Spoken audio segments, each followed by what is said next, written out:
Good morning and welcome to Hello Westchester here on WCHE every Monday from 11:30 to noon. I'm Eric Limbera, joined by Kara Corradoni, publisher of Hello Westchester, which you can subscribe at hellowestchesterba.com. Good morning, Kara. How are you today? I'm doing pretty good. Great to have you back here in studio. Hope you had a great trip, Vancouver. I did. Yeah, it was a nice little break. It was fun. And I mentioned the first thing, I'm like, you always ask about Canada, about the cold, but you said about 70s. Yes, so not too bad. Mid-70s is actually very nice. Yeah, not too bad for this time of year for sure. So great to have you back. We have a lot to get to in today's program, as always. And the first story we're going to go to was preliminary plans approved for High Street townhomes. So what's happening here? Yeah, so we've talked about this before. This is 410 South High Street. This is the property that used to be few years back now, used to be Burger King. So there's been discussion around this property for several years now.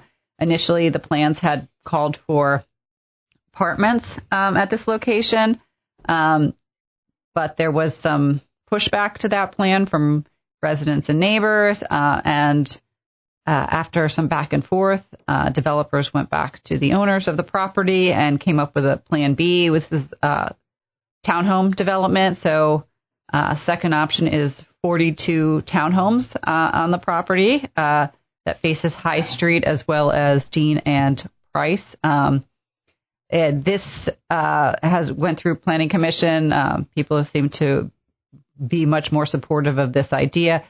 These townhomes would be for sale, owner-owned, so they would be owner-occupied rather than rentals, as was the concept for the apartments. It went to Borough Council and was approved by a vote of 6-1. Borough Council member Stephen Marvin was the sole vote against the plan. He raised concerns about sidewalk size and the site's ability to accommodate large vehicles. It is going to be tight, but there is apparently plenty of room. So both the borough engineers as well as the Westchester Fire Department was out to the property. They assessed it and determined that there was plenty of room for the equipment if needed. So while it may look tight, apparently they do meet all necessary turning radiuses. So that's been preliminarily approved. There's still finals. That's what I was going to ask. I guess this isn't really like the end of that, right? No, this is not. So this is phase one. And also, as part of this, there is a 30-day appeal period. And this is when those near the property, I guess those with like a vested interest, can file a appeal against it. This is what had happened against the apartment complexes. But there has to be a reason for the appeal. It has to be significant. You can't just appeal because you don't like it or you think the property should be a park. It has to basically violate current building codes. And that's what the judge did find with the apartments. They found that the height requirement was not calculated correctly. So they did rule in favor of the residents in that case. In this case, we'll have to wait out that 30-day period to see if the project gets to move on. If it is appealed, it will delay start of this project, so probably by a good 8 months, if not longer. It also runs the risk of going back to apartments. So one of the reasons the developers noted that they made the switch because the apartments are actually more lucrative to the owners of the property. But they did make the switch because of those challenges and the longer the project is hold up, obviously that is costly for them. So that's how they kind of got nudged in this new direction. So they did suggest that if it was to be as appealed as well, and they're going to be fighting appeals, they may end up going back with that apartment design, which is a lot more people on a small spot there. Right, and more lucrative, as you mentioned, for them. And so that was a little bit on the preliminary plans approved for the High Street townhomes, used to be the Burger King site. Let's go next to, we have new smoke shops in Westchester facing additional regulations. Yeah, so this was a public hearing held last week as well. One of three. In this case, the Borough Council voted by 7-0 to update the zoning code to amend the definition of retail store to add a distinction for tobacco stores or smoke shops. With this distinction, it limits smoke shops to the town center or the commercial district, and they can also not be within 500 feet of a school, daycare, church, park, or library. There's also some other requirements. Basically, you can't employ people under the age of 18, and a minor cannot go in without parental supervision. This change was pushed through after a smoke shop was opened on West Washington Street, kind of in the neighborhood district there. Yeah, and I remember we had touched on that before, so it looks like that's officially been updated. That has now officially been updated. As part of this change, though, it does actually wouldn't impact cigar shops too, although I think it's unlikely that those would want to open outside the town center. But if additional, I guess, right. Yeah. I would say, as it stands, no distinction between the two. Yes. So that was the latest there with the new smoke shops, vape shops facing additional regulations in Westchester. And the next one we have here, and it's something we had talked about a little bit before, but the kratom ban was tabled. Yeah, so this is another one that has come up in the past. And this was around the borough council, or at least some members of it had wanted to ban the use of kratom and kratom-derived products and 7-OH substances within the borough. The original proposal was for an outright ban of these products. The thought here is based on the fact that they're actually none of the products are FDA regulated, so they have no known or recognized use within the country. There are a lot of bans or partial bans in many of the states. However, Pennsylvania does not have any of those. So I think Borough Council was trying to step in and fill the void here. However, they did hear a lot, got numerous emails from people who said they do regularly use the products to manage pain and combat cravings from previous drug addictions. This was mainly around kratom, which is naturally derived from the kratom tree, rather than 7-OH. So 7-OH is universally or seemingly, even those that use kratom, distinguish between the two. 7-OH is a synthetic version. It can be highly concentrated, and again, it's unregulated, so it can be dangerous. But there was definitely some support with keeping kratom. This kind of split everybody, where some members wanted to go ahead and ban 7-OH. Some wanted to but keep kratom tea. Some wanted the products put behind the counter. Some didn't want to do anything at all. Anyway, it diluted support for the bill as it stood. So at this time, it was tabled and sent back to committee. They are going to continue to look at this, and there may be some sort of compromise coming forward with maybe products behind a counter and age limits set, or you can't buy those if you're under the age of 21. Currently, anyone can buy them. I did see them out. I was going to say that was the one where it had like the colorful packaging and stuff like that, very visually appealing. Yes, and I did do some stores, and we have some gas stations that have, the 7-OH products just hanging there. So anyone could purchase that or not purchase it. It was pretty easy, I think. If somebody underage wanted to even shoplift something like that, it could also be tempting. So they're going to go back to the board on that one, though. Yep, so tabled for the time being with the kratom ban. And going next to Westchester Borough, signaling they will approve the master plan for the university with conditions. Yeah, so last year, Westchester Borough presented a massive master plans, like 700 pages, something like that. It's huge. It includes updates on numerous items across the campus. Those that impact Westchester Borough need to be approved as a comprehensive plan, and that's what this is, the master plan review. So over the course of the summer, they've held 3 hearings on this plan where they've presented some witnesses, some testimony from people from the university on various points of the plan. So Westchester has indicated it will approve the plan with a few conditions, and by a few, I mean 26. So quite a few conditions. Some of the big ones I did outline. So they wanted to note that this decision does not approve the vacation of Church Street. So there is a suggestion in there of the university closing Church Street and turning it into a passive walking area. So that's not approved. If that item wants to go forward, it needs to be discussed and approved separately. That was one condition. Another condition is it does not approve any improvements or renovations for lands outside the planned university district. That's, I think, technically the case regardless of the condition. But that basically just puts it on paper that they are not approving anything that has to do with the College Arms location, which was met with some controversy with local residents. They also noted that the university must provide the borough with enrollment and housing application statistics by October 1st each year.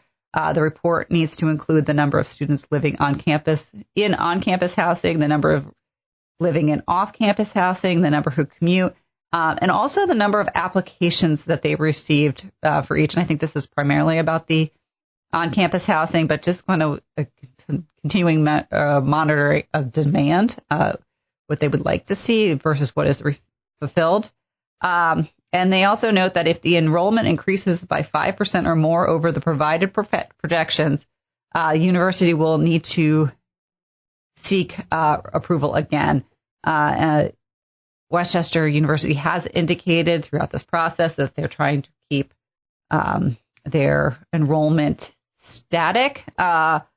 So this is, I think, trying to, keep that in mind, because I think we are seeing fluctuations, and we'll talk about, this week's move-in in a few minutes. And another thing, and another condition they have is that if the university undertakes a building project that results in the permanent or temporary loss of campus housing, Westchester University must provide plans to the borough that demonstrate how it plans to make up for those lost rooms. The same goes for parking. So if they're going to remove parking spaces, they need to have plans as to where they're going to make those up. Yeah, it sounds like a lot of due diligence on the original plan. Yes. By Westchester. And a lot of the additional conditions were kind of in that same regard. They reiterate things that are already kind of understood, that no single item is approved. All those, like any new buildings, would still have to go through the planning commission, and in which case they would have to be, those specifically would look at things like parking and traffic and, things like that. So that was all reiterated again. The university does now, they have extended the review period for 1 month to allow them time to review all those conditions and see where they stand on that. So final vote on this and this is only Westchester side. It still has to go through West Goshen's, but a final vote on the plan for Westchester Borough is expected in September. So coming up quickly with that, but Westchester Borough signals it will approve the master plan with some conditions, 26 to be exact. And then let's go with one more here. We had, before the break that is, we had a new bookstore which opened on North High Street. It did. Leaves and Lore, independent bookstore specializing in fantasy titles. It opened on North High Street, like you said, over the weekend. Unlike the other bookstores, it's going to offer some refreshments. There will be Twin Valley coffee and a tea from Mimi's Tea Cottage for purchase. The grand opening was a hit. I don't know if you've seen this, but there were lines outside this door. Went all the way down the block. I went over on Sunday to check it out myself, and it was closed because they were out of inventory. So huge opening for Leaves and Lore. It's kind of nice to see another bookstore in Westchester, and hopefully it continues to do well. So yeah, a little bit of a lost start with that. So glad that we're able to bring one in, and it sounds like it's been a hit so far. Yeah, so early on, but it was a hit. And also opening this weekend, we should mention, is the Westchester Co-op grocery store. So long time coming, but it is here. Westchester Borough finally has a grocery store. It's over on West Market Street, right next to the French Bakery there and the parking garage. So check that out if you can. I heard they also had a very successful opening weekend. So both very highly anticipated, and looking forward to seeing what they can do here in the borough. So that was the Westchester Cooperative with the grocery store, and then the new bookstore, Leaves and Lore. I have that right? Yep. Cool. So we are at the middle of the show here, listeners. Let's take a short break. On the other side, we'll return with some quick updates and look ahead to some things as well. You're listening to Hello Westchester, and we will be right back.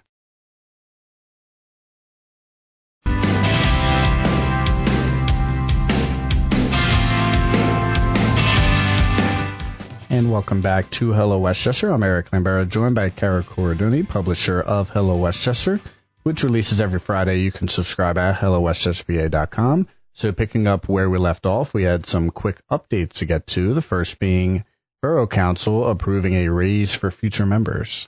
Yes. So Borough Council last week voted unanimously to move forward with an ordinance to increase the salaries of Borough Council members and the mayor from $4,125 for the year to $6,915 a year. The proposal increases Borough Council salaries to the state max, but holds off implementation until 2030. So none of the current council members nor the mayor will be impacted by this change. The state ordinance also allows the mayor's salary to go up to as high as $8,400. However, Borough Council has chosen not to raise it to that level, and keeping both the borough's council members and the mayor's salary the same. So that will be $6,915 in 2030. I was going to say it makes sense, because if they were to do it like for themselves, so you might run into some controversy there. So doing it for future members. Yes, and they definitely wanted to avoid that. For sure. So that was the Borough Council approving a raise for future members starting in 2030. It's crazy to me. We're almost already in 2027. Oh, yeah, 2027. The Westchester University class is 2030. I just saw that. I was like, oh, I was 23, so it just blows my mind there. The next one we had here was Stream Protection Fee Ordinance Repeal Hearing Set. Yeah, so this is another story we've talked about previously, and we have mentioned, which we got confirmation from Borough Manager Sean Metrick, that the stream protection fee will no longer be collected. This year's fee was the last time that will be done. But because it is on the books, the ordinance has to be officially repealed. And this month, the Westchester Borough Council took that step. So they have set the hearing for September 16th at 6:30 p.m. And that basically is just going to officially repeal this stream protection fee. Noted at the meeting is that this is going to leave a funding gap of $1.2 million in lost revenue. So to make up for the lost fee, which for most members or most residents was between $40 and $220, there will be an accompanying tax increase. We don't know what that looks like yet. But discussion on that will be coming. Borough Manager Sean Metrick did say that they are looking at resizing the program because the staff does not think it's fair for the taxpayers to carry the water, no pun intended, he said, for the non-taxable properties. So unfortunately, that's what the ruling has indicated. While this mandate has to be funded, it can't be done as it was initially done. So now the burden is falling entirely on the taxpayers. So that'll be coming up the 16th, September 16th at 6:30. Now, does it mention if there's like open comment or anything on that? Like if like someone attends, if they're able to like discuss that, or yes, there will be a comment period on that if you would like to attend and comment on the repeal. I think the hearing for the repeal is pretty straightforward. Since it's kind of now state mandated that it's repealed, or legally required that they repeal it. But I think they definitely comment is warranted as discussions move forward on how they're going to replace this fee. Right. So coming up in a few weeks here, and going next to, we have adjustments made to special event parking. Yeah. So last year, Westchester Borough implemented a new special event parking policy, charging $20 for day of parking in town garages and lots on days that there was certain events. The fee was met with a tepid response. In particular, was the early start time. It went into effect at 8 a.m., meaning people who were trying to come in early to do certain quick errands were hit with a hefty parking fee that did not go over well.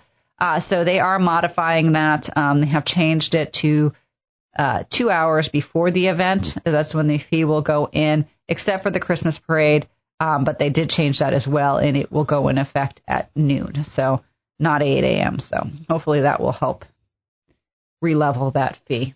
Yeah, I know some people that, like, for the Christmas parade were affected. They didn't realize that was the case. And so some more clarity, I'm sure, goes a long way for some on that. But that was some adjustments made to the special event parking. We mentioned, so it's noon for the Christmas parade and then 2 hours before the start of the event for some of the others.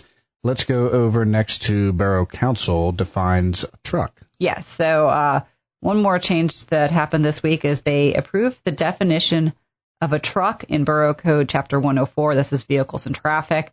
And while this may seem like a minor change, it's actually quite important because without that definition, despite the fact that the borough had in place designated truck routes, the police department was unable to enforce them because there was nowhere that stated what a truck actually was. So now that that definition is on the books, that will make it easier for the police department to make sure trucks stay on certain lanes throughout the borough and stays off those side streets.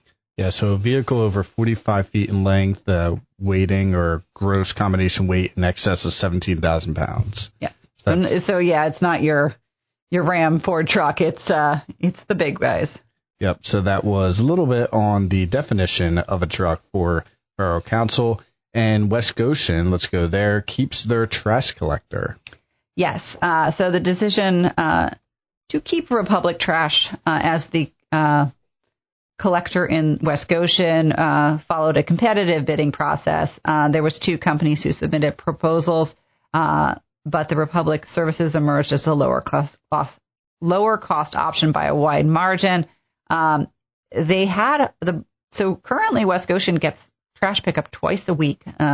And they had been toying with the idea of moving that down to once a weekly, and actually asked both competitors to bid it as a once or twice week option. And then they were going to go back to residents for a preference on that. However, Republic submitted the exact same proposal for once or twice a week. So because there was no cost savings and they were the lower cost option, the township has agreed to just go forward with keep things as is.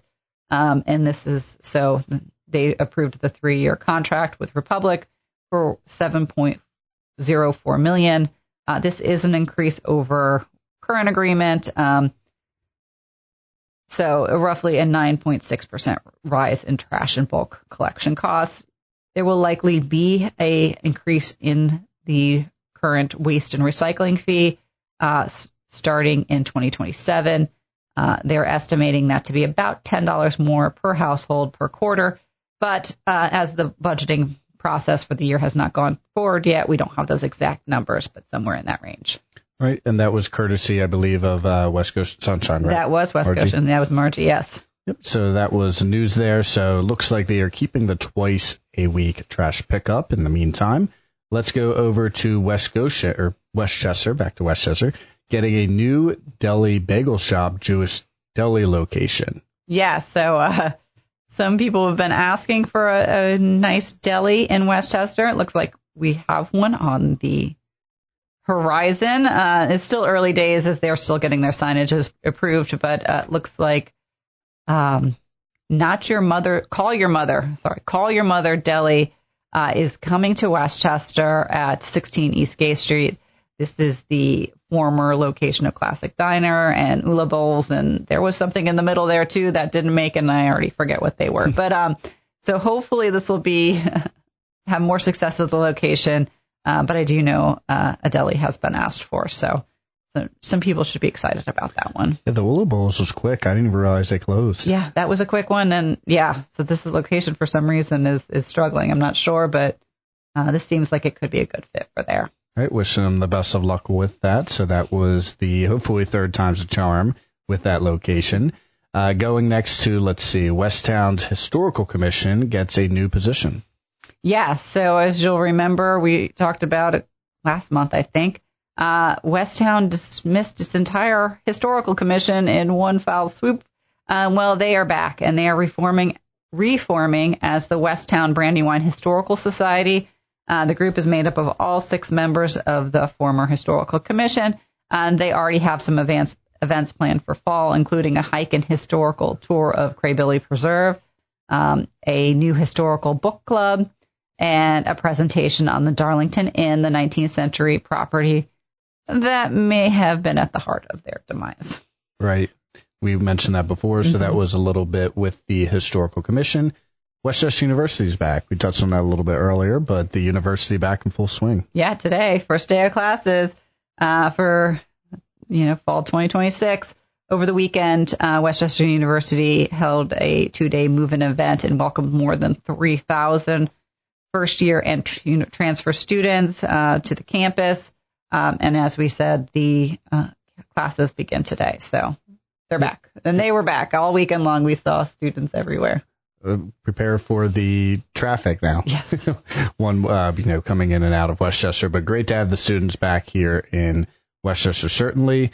And let's go next to the East Side Little League. They lost their first World Series game, but they're still alive. They did. Unfortunately, they did lose that first one 3-1, but it's a double elimination, so they have one more chance, and they are playing again today. So keep an eye out and cheer them on if you get a chance, and hopefully they can rebound from that first loss. Yep. So wish them the best of luck. So they are in, as you mentioned, the double elimination bracket, so they'll be back at it tonight. And then our last update we had here, community volunteers in medicine. Yes. So shout out to the community volunteers in medicine. They are hosting a 5K coming up. It's Dr. Mary's Legacy 5K and Family Walk, 5K Run and Family Walk. This is taking place at West Goshen Park. They have been in great demand as concern over the cost of prescription drugs, and the affordability of healthcare is on the rise. Community volunteers in medicine provide free a variety of medical services and specialty care, including dental and prescription medicines, as well as mental health care to those that cannot afford it. Last year, they served nearly 5,000 patients in the Chester County area. So doing a lot of good work. If you can support them, sign up for their fun run and come out for a good time. Yep. So shout out to the Community Volunteers in Medicine upcoming event. And that leads us to our last topic here. We had some events to look ahead to. Yeah. So if you're looking for something to do this week, we have the Architectural History Walking Tour. This is hosted by the Chester County History Center. That's taking place on Wednesday at 6 p.m. Tickets are $17.25 to do that.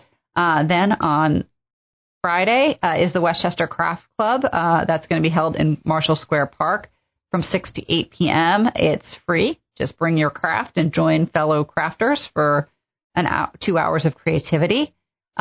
Also on Friday is dinner and dancing at Manger Caribbean. That sounds fun. From 6 to 10 p.m. Join for a lively evening of authentic Haitian cuisine and coupon dancing. I'm not familiar, but I'm sure it's fun. And then we have, and then the Rail to Trail train ride being hosted by the Westchester Green Team. That's going to take place at noon on Sunday. Yep. So lots of fun things happening as always. Of course, with the university back, they have some things at the university as well. So busy time, Westchester. It's back. Yep. We're back. Of course, full swing. So, Kara, appreciate your time as always. You can check out the podcast of this episode and all episodes at 953wche.com. Thank you all for listening, and we'll talk to you next time.